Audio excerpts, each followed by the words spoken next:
বান্ধৱীসকল আপোনালোক সকলোকে স্বাগতম জনাইছো আপোনালোকৰ চেনেল স্বাভিমানী অসমলৈ। প্ৰথমটো খবৰৰ সৈতে যাৰ দ্বাৰা জনাব খুজিছো যে বৰ্তমান আধাৰ কাৰ্ড এক পৰিচয় পত্ৰ হিচাপে ব্যৱহাৰ কৰাৰ লগতে অন্য কিছু গুৰুত্বপূৰ্ণ কামতো ব্যৱহাৰ হোৱা দেখা যায়। বৰ্তমান চৰকাৰে আধাৰ কাৰ্ডৰ ব্যৱহাৰ ৱেলফেয়াৰ স্কিমৰ বাহিৰেও অন্য বিষয়সমূহৰ বাবে ব্যৱহাৰ কৰা হ'ব বুলি নটিফিকেশ্যন জাৰি কৰিছে।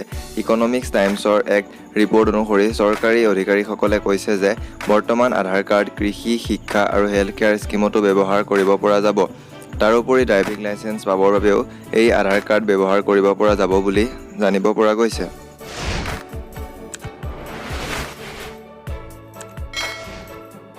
বাবে অতি গৌৰৱৰ খবৰ।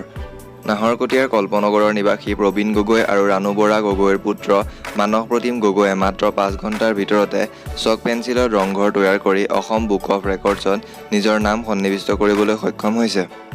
যোৰহাট অভিযান্ত্ৰিক মহাবিদ্যালয়ৰ পৰা বিটেক অধ্যয়ন কৰি সুখ্যাতিৰে উত্তীৰ্ণ হোৱা মানসে অকল ৰংঘৰেই নহয়, লগতে তেওঁৰ হাতত প্ৰাণ পাই উঠিছে আইফেল টাৱাৰ, গীটাৰ, পাবজি গেমত ব্যৱহৃত বন্দুকৰ লগতে নানা সামগ্ৰী। তাৰোপৰি মানসে চক পেঞ্চিল ব্যৱহাৰ কৰি তৈয়াৰ কৰি উলিয়াইছে দিহিং পাটকাই অভয়াৰণ্য সংৰক্ষণৰ প্ৰতিচ্ছবি।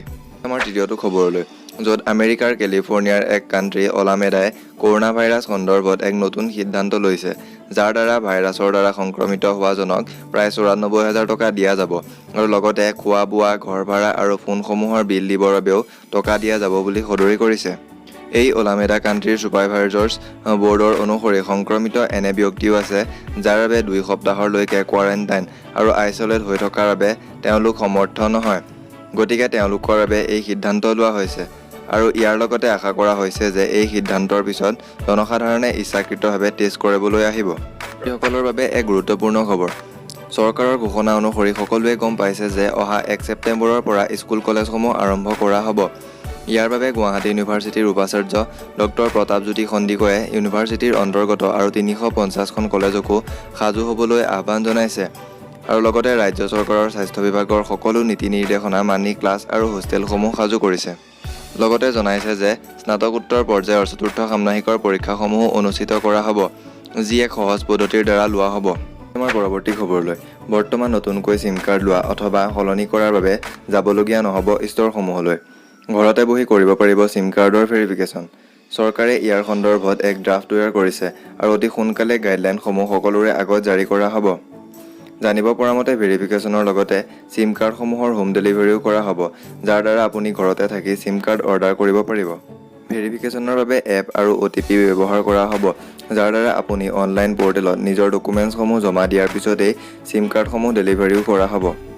এক খ্যাত ফুড ডেলিভাৰী কোম্পানী জমেটোৱে যোৱা শনিবাৰে এক অতি উল্লেখযোগ্য সিদ্ধান্ত গ্ৰহণ কৰে, যাৰ দ্বাৰা জমেটোত কাম কৰা মহিলা কৰ্মচাৰীসকলক বছৰত 10 দিনৰ বাবে পিৰিয়ড লিভ দিয়া হ'ব।